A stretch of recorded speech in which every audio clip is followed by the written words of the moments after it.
My name is Layla, and I'm going to talk to you about how you could live in the present right now and not think about the future or the past.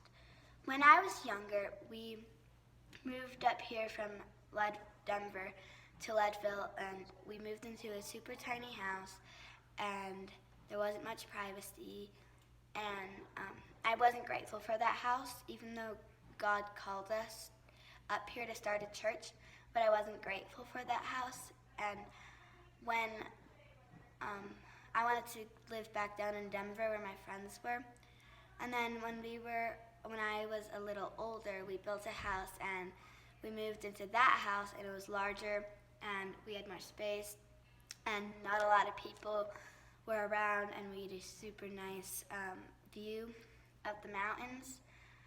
And I still wasn't grateful for that house. I wanted to live in the other little house that I had, and I wasn't grateful for the house that I had. And I also wasn't grateful for my family. I wanted to live with my friends because my brothers were annoying, even though I'm sure if I lived with my friend and my friend was my sister, I'm sure that she would still be annoying because she would be my sibling.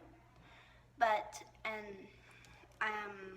you should live in the moment right now, and I wasn't grateful for it. And then when I got older, my dad started talking about living in the moment, not thinking about the future, just thinking about what you're doing right now, or not thinking about the past. And I started thinking about that, and then I became more grateful because I started enjoying around me. I wasn't thinking about the future or the past all the time. I was thinking about living my life right now and not thinking about what we were going to do tomorrow or after dinner or the homework that would happen. And so in Luke 12:22, Jesus said to his disciples, "Therefore I tell you, do not worry about your life, what you will eat, or about your body, what you will wear. Life is more important than food, and the body is more important than clothes. Consider the ravens. They do not sow or reap. They have no storeroom or barn, yet God feeds them. And how much more valuable you are than the birds? Who of you, by worrying, can add a single hour to your life? Since you cannot do this very little thing, why do you worry about the rest? Consider how the wild flowers grow. They do not labor or spin. Yet I tell you, not even Solomon in all his splendor was dressed like one of these. If that is how God clothes the grass in the field, which is here today and tomorrow is thrown into the fire, how much more will he clothe you?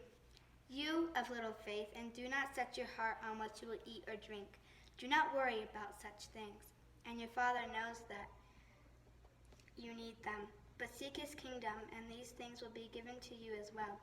Do not be afraid, little flock, for your Father is pleased to give you the kingdom. Sell your possessions and give to the poor. Provide peace for yourself that will not wear out, a treasure in heaven that will never fail, where no thief comes near and no moth destroys. Where your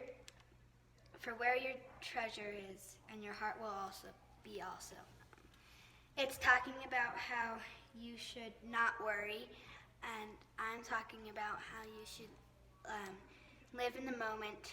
Don't think about the future, and don't think about the past.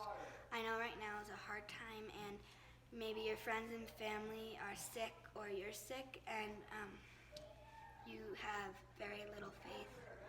But God is in control, and God is going to end this soon.